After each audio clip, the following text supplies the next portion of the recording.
Au Bénin, les normes sociales et culturelles sont à l'origine d'une répartition inégale du pouvoir, des richesses et des ressources entre les hommes et les femmes. Celles-ci sont quasiment absentes dans les instances décisionnelles du pays.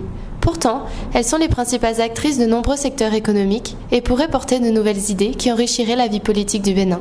Le programme de renforcement des capacités d'action des femmes, RECAFEM, vise à accroître leur participation dans les différentes sphères de la société. Sur l'initiative de la coopération suisse au Bénin, le programme de renforcement des capacités d'action des femmes est mis en œuvre depuis 2003 et se trouve dans sa 4e et dernière phase.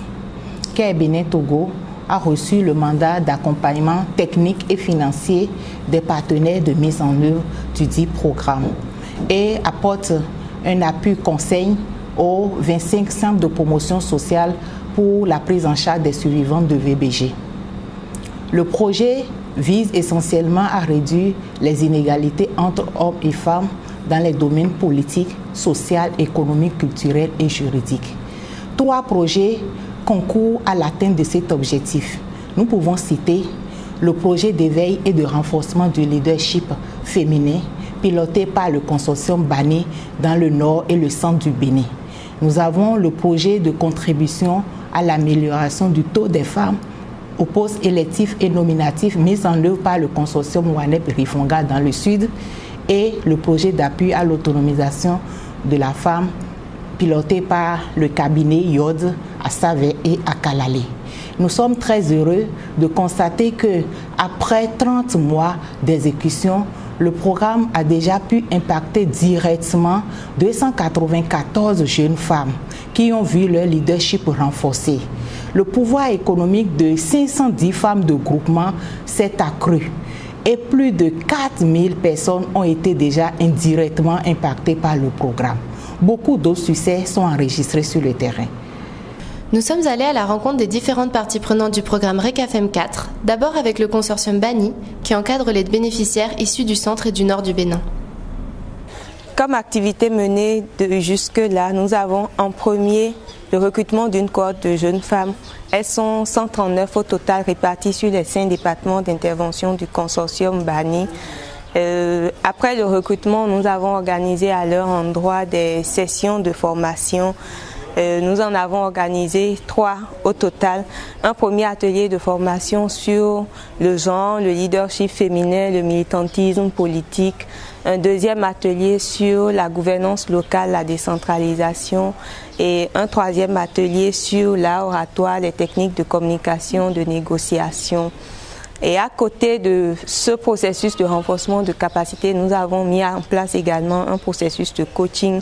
Chaque bénéficiaire travaille avec plusieurs coachs qui les aident à définir et à mettre en œuvre un plan de développement personnel pour s'épanouir dans leur vie familiale comme professionnelle. Ces formations aussi m'ont permis de savoir que la politique n'est pas seulement l'apanage des hommes. La femme aussi peut faire la politique. Donc la femme ne doit pas normalement rester à la marge et laisser les hommes faire. Donc désormais, ça a développé en moi l'envie d'être leader et d'aller toujours de l'avant.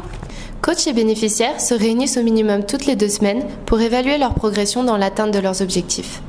J'ai vu qu'elles ont quand même évolué beaucoup dans plusieurs domaines. Dans la prise de parole, elles ne sont plus vraiment, elles sont déterminées, elles sont posées, elles n'ont plus peur, elles n'ont pas honte, donc elles sont posées. On sent que c'est des femmes leaders. Et aussi, ça a permis leur visibilité. Donc avec les projets personnels, vraiment les femmes, ces bénéficiaires-là, on leur fait désormais très confiance. Ce ne sont plus des tierces personnes, c'est des femmes respectées parce qu'elles ont amené quelque chose dans leur localité.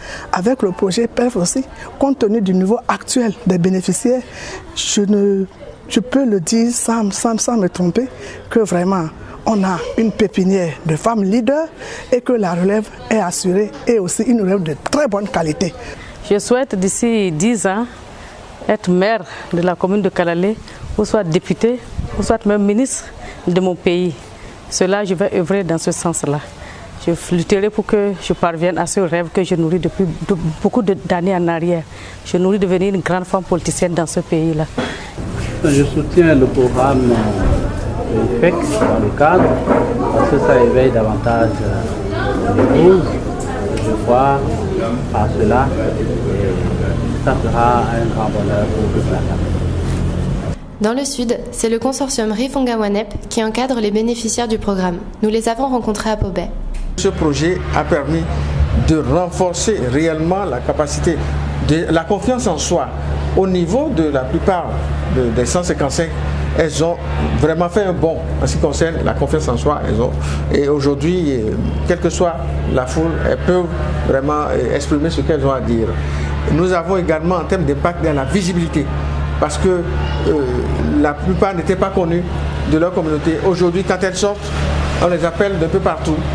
On les appelle d'un peu partout à travers, parce qu'on dit c'est la tata qui a fait ceci, c'est la tata qui a fait cela, et elles viennent dire. L'autre impact, peut-être pas, le projet a travaillé avec les époux, parce que dans notre contexte, les époux peuvent être un obstacle à l'engagement politique des femmes. Et nous les avons associés tout le temps. Aujourd'hui, ça se passe très bien parce qu'on leur a donné une formation sur la gestion pacifique des conflits, ce qui leur permet d'anticiper sur les petites querelles, les petites mésententes qui viennent. Elles ont appris vraiment à anticiper, à bien gérer ça, et c'est une bonne homogénéité à l'intérieur, ce qui leur permet, les époux sont leur premier soutien, leur premier coach.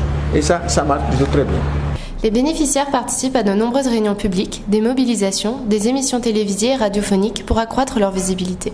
Depuis la formation, nous avons suivi beaucoup de développement sur des thèmes, et tous ces thèmes-là m'ont permis personnellement de pouvoir savoir parler en public, de vaincre ma timidité, de pouvoir me prononcer sur tout sujet concernant l'actualité.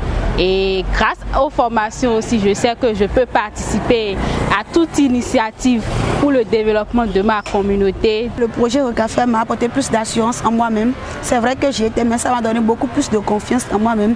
Et ça m'a permis d'avoir aussi une petite visibilité. Je crois que ça a commencé par prendre, et ça ira plus que ça. Et puis j'aimerais ajouter aussi que le projet RECAFEM m'a promu, a aidé à ma promotion. J'ai été nommée récemment et c'est en partie grâce au projet RECAFEM. Les femmes ne sont pas assez représentées. Et quand je pense à ma sœur Karim Rafiatou et à son âme, elle s'est battue tout le temps pour que les femmes aillent de l'avant au Bénin. Elles sont jeunes, elles sont nouvelles, on va les aider. Il faut tisser la nouvelle corde sur l'ancienne corde.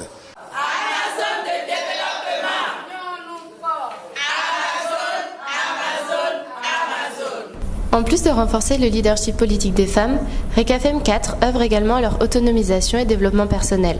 À Savé et Kalalé, Yod supervise ce second volet du projet.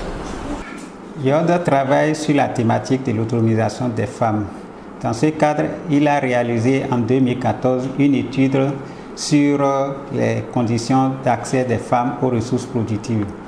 Et cette étude a montré que la plupart des femmes n'ont pas accès aux ressources productives et elles ne participent pas aux prises de décision malgré leur contribution aux dépenses de fonctionnement de leur ménage et de leur communauté.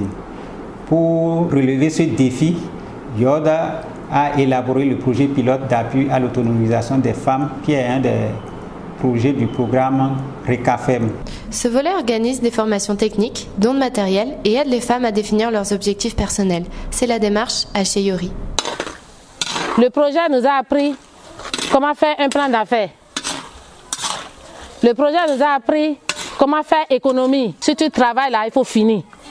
C'est ce qu'on appelle la Heyori. Pour Thérèse, la formation a notamment permis d'améliorer la qualité de production de ses galettes, appelées Kouli Kouli. C'est le centre de production que Yod est en train de construire pour les femmes, qui va les servir à faire les transformations.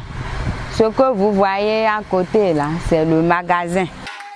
Yod valorise également l'innovation en soutenant la mise en place de groupements, appelés chez Caire Bénin Togo les Fafawa. De façon régulière, les femmes membres de ces groupements se réunissent pour épargner de petites sommes d'argent, mais également emprunter de l'argent au groupe dans le but de renforcer leur pouvoir économique. Toutes les opérations sont gérées collectivement. Comme la plupart des participantes au projet 2PAF de Yod, Hélène suit à la fois les formations agricoles et artisanales de la démarche Heyori et est également membre d'un groupe Fafawa, ce qui l'aide dans son activité de transformation du manioc en gari. Avec Fafawa maintenant, on sait comment garder de l'argent, comment emprunter de l'argent à nous les groupements Et avec l'argent qu'on emprunte, ça nous envoie, comment dirais-je, de bénéfices quoi. Et dans notre langue là, on dit Yara Obiri Dide. La femme, vite, soulève-toi pour travailler, pour s'efforcer. Le programme fournit aussi un appui conseil, matériel et institutionnel à 25 centres de promotion sociale pour améliorer leur prise en charge des survivantes des violences basées sur le genre. Nous nous sommes rendus dans celui de Zé. Et depuis 2016, au centre de promotion sociale de Zé, nous avons pu appuyer environ 40 survivantes de VBG. Un appui complet qui leur permettait quand même de se faire prendre en charge sur le plan sanitaire et un accompagnement également pour la mise en œuvre de différentes activités pouvant assurer leur autonomisation.